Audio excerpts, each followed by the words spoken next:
dowladda Soomaaliya ayaa qaaday talaabadii ugu horeysay oo ka careysiin karta maamul goboleedyada dalka ka jira gaar ahaan Puntland, Somaliland iyo sidoo kale Jubbaland. madaxweynaha dowladda federaalka Soomaaliya Maxamed Cabdullaahi Farmaajo ayaa la soo sheegay inuu qaaday talaabadii ugu weyneed ee uu kula xisaabtamayo dowlad goboleedyada dalka ka jira iyo hay'adaha kale ee deeq-bixiyaasha iyo kuwa kale ee mashaariicda.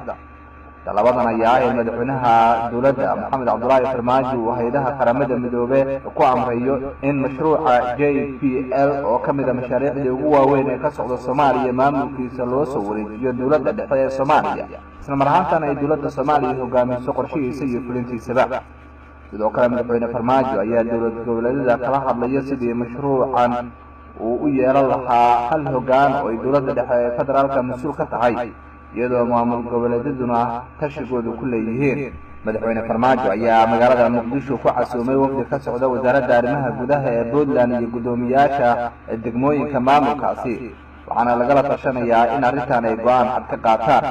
sidoo kale madaxweyne Farmaajo ayaa madaxweynaha Jubbaland Axmed Maxamed Islaam Axmed Madoobe ku wargeliyay in hay'ad aanan ruqsad ama fasax ka haysan dowladda dhexe ee Soomaaliya aysan ka shaqayn karin deegaanada Jubbaland. amarkaas lamida waxaa loo sheegay madaxa maamul goboleedka Koonfur Galbeed ee Soomaaliya Sheekh Xasan Sheekh Aadan, kaasoo gacanta ku haya mashaariic ay hogaaminayaan Imaaraadka iyo Ingiriiska. sidoo kale maamulada Hiirshabelle iyo sidoo kale maamulka Galmudug State ayaa amro kuwaas lamida gacanta loo geliyay.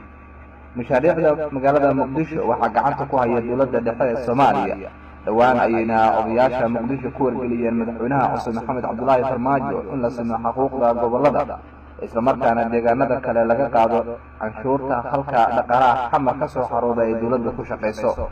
warkan ayaa sidoo kale intaa ku daraya in dhammaan hay'adaha ka shaqeeya gudaha Somaliland ay qasab ku tahay inay soo maraan dowladda dhexe ee Soomaaliya. haddii ay amarkaas qaadan waayaan ay ku dacweyn doonaan dalalka ay ka soo jeedaan, isla mar ahaantana aysan gudaha dalka Soomaaliya kusii shaqayn karin.